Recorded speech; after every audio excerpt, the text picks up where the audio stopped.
Hey guys, it's Raul again, and today I'll be sharing with you my favorite books of 2018. Now, I haven't necessarily ranked these books from like favorite to least favorite because all of these books I feel were equally as enjoyable. A lot of them dealt with a lot of different topics, so I couldn't really rank some as being better than others, but I did put them in order of how I read them throughout 2018, so I will be sharing those with you guys today. Now, the first book to make it on this list is Want by Cindy Pan, and this is a YA dystopian novel that follows our main character, Jason Zhao, who is kind of out to take down a giant corporation who may or may not be the cause of this insane pollution that's going on in this fictional, futuristic version of Taipei. In his journey, Jason Zhao ends up befriending the daughter of the head of this corporation and ends up kind of falling in love. And although this story, may seem a little cliche and may seem like it's been done other times before in other books, the one thing that I really enjoyed about this novel was that all of the characters were of some kind of Asian descent, and everything here takes place in some kind of futuristic form of either Taipei or China, Japan, some kind of region in Asia, which I really, really enjoyed. So every single character in here is a person of color, which I really liked, and I really ended up liking this world and kind of the structure of this and the kind of social commentary that Cindy Pan puts into this novel about kind of pollution and the world and global warming and that kind of thing. And I really enjoyed those aspects of it because I feel like at the time I was reading this book, we were talking about similar themes in school. So a lot of these things ended up kind of coinciding with each other, which I really ended up enjoying. So yeah, I'm really excited about this one. This is actually the first book in a series. Second book is coming out, I believe it's next month, which I'm really excited about. But yeah, I really like this, futuristic kind of cyberpunky type stuff. I've always loved it, so this was definitely one that had to make my list. And the second novel on this list is The Wizard of Oz by L. Frank Baum. I read this book for my children's lit class 2 semesters ago, and I really ended up loving this one. I hadn't actually read the story of Wizard of Oz until now, and I absolutely ended up loving it. I mean, before this, I was familiar with it, Dorothy and the Glass Slippers and the Yellow Brick Road and this kind of stuff because of adaptations and everything in pop culture. So I was familiar with the story, but I had never actually read the book. I absolutely ended up loving this book. I thought it was fun and whimsical. I mean, I don't have to get into details of synopsis because I feel like a lot of you guys know what The Wizard of Oz is about. But this was an absolutely wonderful book with little illustrations and things in there, and I absolutely love this one. Whenever I have kids, this is definitely going to be a book that I'm going to read to my children someday. And I absolutely ended up adoring this one. Now, the next book on this list is probably one that isn't going to be on anybody's top favorites of this year or last year or whenever this book came out because of all the controversy and everything surrounding it, but I absolutely ended up loving this book for a good reason, and that is Carve the Mark by Veronica Roth. Yes, so I'm putting this one on here because I really enjoyed it. I feel like at the time I read this book, or at least I listened to it on an audiobook, I was in the middle of the semester, things were very stressful, I was having a lot of other things that I needed to read for school, and this was just so fun to kind of disconnect myself from school and work and all of the other things that were going on. So I think that's why I ended up loving it so much. I mean, I enjoyed the Divergent Series by Veronica Roth a lot, and I feel like this world was really well done and very well developed. It's about, two main characters named Syra and Akos, and they're from kind of warring civilizations in this futuristic kind of space place. It's not based on anything here on Earth. In this world, there's something called the Current, and these Current gives people gifts, and Akos and Syra have two distinct gifts. Syra has the ability to channel pain, so she feels a lot of pain, but she's also able to channel it into other people. And Akos has the ability, I believe it was to wipe memories. So I feel like those were really cool, and I really enjoyed all of the other kind of side characters and everything that's going on with their families and the stories and the histories behind all of this, because Veronica Roth does get into a lot of history behind these tribes and these people and these civilizations, which I really enjoyed. The main concern with this book with a lot of people is that it was racist, which I don't see why it was racist. I mean, I know that the point that a lot of people were making that it was racist, it was because it was, people of color warring against, light-skinned people, and that is completely wrong. In this world and in these tribes, there are people of multiple skin types and multiple backgrounds, and there are light-skinned and dark-skinned people within each tribe. So the whole black versus white is definitely something that was not researched very well, I feel like. So this is definitely not a racist book. I feel like it wasn't I'll link some videos down below of other people that were talking about this book and actually really went and read this book for themselves and, you know, decided that wasn't racist. I mean, if you didn't like this book because you didn't like the characters or the plot and that kind of thing, then great. That's completely, you know, valid points. But, you know, not liking this book because you feel like it's racist, I don't know. Maybe you might want to read it for yourself or check into those facts, because yeah, I don't feel like it was. So, but still a book that I really, really ended up enjoying and had to make this list. And the next book on this list is Great Expectations by Charles Dickens. This is probably my favorite classic so far that I've ever read.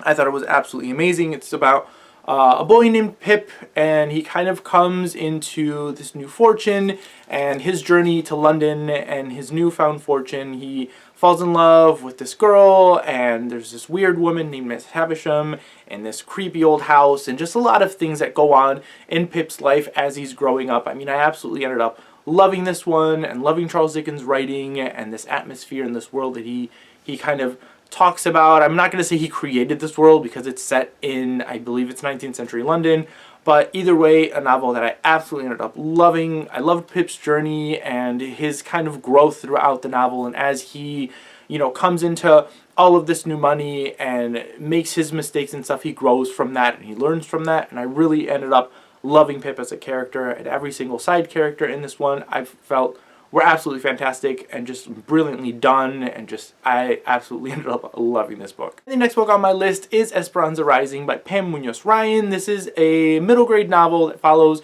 our main character Esperanza. This book takes place in the 1920s, and Esperanza and her family are escaping Mexico because of certain situations that happened with her family. She's moving into the United States and is kind of in shock of everything that's going on. You know, there's big culture shock, her kind of getting used to her new background. She comes from a very rich background in Mexico and is now getting used to kind of this very poor area that she's living in, and having to clean and be a maid and kind of start from the bottom again. And as a, you know, a child, it's kind of hard for her to grasp these things. She's not really completely understanding why it is that she's in the situation that she's in. But I really ended up loving her growth as a character, her journey into the United States from Mexico. I thought it was absolutely brilliantly done. I loved this book because it was, you know, based on true events of, you know, that time. And I ended up really, really enjoying this one. This was probably my favorite book that I read in children's lit class a few semesters ago. Yes, definitely had to make this list. And the next book on this list is probably not going to come to any surprise to anybody, but that is The Poet X by Elizabeth Acevedo. I've read this book twice at this point. I will link my review down below that I've done about this book if you guys want to hear more of my thoughts. But this book was absolutely brilliant. It's actually won, as of right now, the National Book Award, I believe. And yes, I'm super, super excited. Elizabeth Acevedo right now is probably an auto-buy author for me. I will read anything and everything she writes.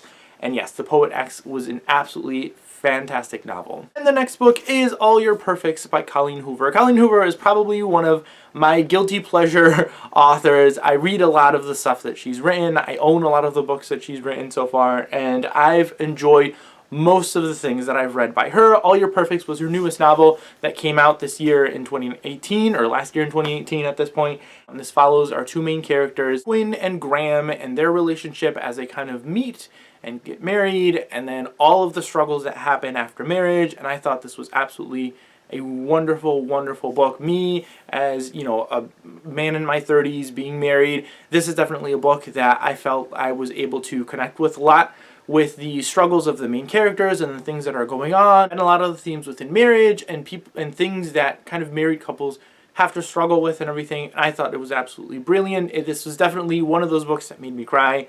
I thought it was wonderful. The character development and the way the story goes, and kind of how things wrap up where, you know, nothing is essentially perfect, and I love that about it because it's so real and so true to life, and it paints a great picture of marriage and things that, you know, people within a marriage actually go through. And the next book on my list is The Boneless Mercies by April Genevieve Tucholke. This is a YA Beowulf feminist retelling, which I was absolutely stoked about. I read Beowulf a few years ago for school, and I absolutely ended up loving it. And since then, I've been looking for kind of a YA retelling female version of Beowulf, and this book finally came out, and I was super, super hyped for this book when it came out. I believe it was back in September, October, and I absolutely ended up loving this one. This follows our main character, Frey, and a group of 4 girls that are on their way to kind of defeat this beast, win this money to get out of mercy killing. So what they do is that they're mercy killers, and they kind of are contracted by people who would like to either die themselves or have a family member die because they don't want to see them suffering. So they kind of do these mercy kills, and after a couple of years of doing this, they kind of don't really want to do this anymore. This whole concept of mercy killing to them is making them a little bit uncomfortable, so they're taking this opportunity of this beast that they hear is terrorizing this town to win this money to finally get out of mercy killing, and it's their journey kind of getting there to this town to fight this beast. And I feel like this is an absolutely wonderful book. This is the first book by April Genevieve Chitolki that I've ever read, and I really loved her writing style. I feel like it was very atmospheric, very fun, very fast-paced. I loved these characters and the development that she was able to give throughout this book, even though it was pretty short. This was kind of pitched as a standalone book, but this is hands down a series. This is the first book in a duology, actually, from the research and stuff that I did after I read the book. April Genevieve Chitolki was contracted to make 2 books, so the second book is one that's definitely going to come out. I mean, at the end of this book, the last line is, "This is not the end of Frey's story." So yes, this is definitely not the end of this story. I'm super, super excited to read book 2 because there are these kind of themes of, this witch war that's going on, because there are these 2 kind of warring witch tribes that are going on throughout this novel too, that I felt were absolutely fantastic and super, super intriguing. So I'm really excited to kind of read more about these witches and this war that's going on between them. I thought this book was absolutely fantastic, and I loved it. And the next book on this list is one that I don't have to talk about too much, but that is The Hate You Give by Angie Thomas. I'm super glad that I finally read this book. Another one that was mandatory for me to read, which I was not disappointed at all to have to read this for class. But this is, tells a story about our main character named Star and her friend who one day gets shot by a white cop. And yes, everything that kind of happens that is very socially relevant right now between police brutality and racism and all of these kinds of things. I felt this book was absolutely fantastic, very, very well done and well written, and it touches upon so many topics that I feel are relevant to our society today, and I absolutely ended up loving this one. I loved kind of all of the social commentary and the things that it makes you think about. One of the themes that we talk about throughout class while we were reading this book was the concept of the single story and how you kind of sometimes just get one perspective on a certain situation, but it's always good to kind of see the other story that's behind the one situation. So when, the media paints kind of, white cops killing black people and the situation that's going on with them, and painting the black person as a thug and, that they deserve to die,